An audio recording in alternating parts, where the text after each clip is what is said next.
அரசியல் புயல் மையம் கொண்டிருக்கும் முதலமைச்சர் பன்னீர்செல்வத்தின் இல்லம் எப்படி இருக்கிறது? மாறி போயிருக்கும் அன்றாட நிகழ்வுகள் என்னென்ன இப்போது பார்க்கலாம்.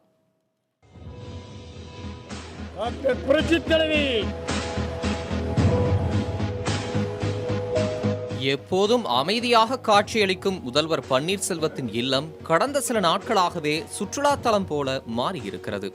முதல்வரை காண்பதற்கு நாள்தோறும் நூற்றுக்கணக்கானோர் அவரது இல்லத்திற்கு வந்து செல்கின்றனர்.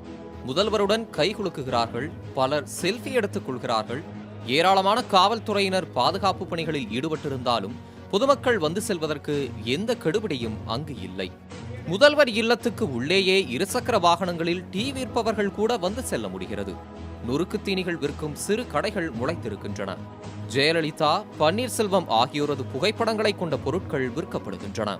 பன்னீர்செல்வம் தொடர்ந்து முதல்வராக நீடித்திருக்க வேண்டும் என கோரும் சுவரொட்டிகள் முதல்வர் இல்ல வளாகத்தின் சுவர்களை ஆக்கிரமித்திருக்கின்றன.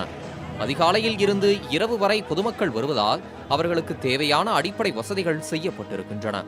நிழலுக்காக பந்தல் போடப்பட்டிருக்கிறது.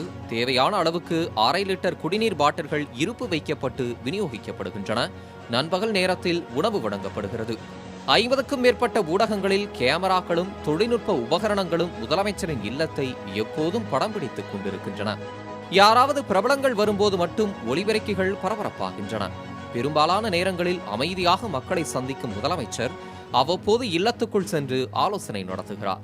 இந்த விவகாரங்களை எல்லாம் கவனிப்பதற்காக முதல்வருக்கு நெருக்கமான குழு ஒன்று இயங்கிக் கொண்டிருக்கிறது.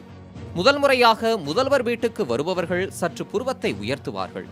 ஏனென்றால் 3 முறை முதலமைச்சராக பொறுப்பேற்றிருந்தாலும் பன்னீர்செல்வம் வீட்டு பெயர் பலகை அவரை இன்னும் நிதி, பணியாளர், நிர்வாக சீர்திருத்தத்துறை அமைச்சர் என்றுதான் கூறுகிறது.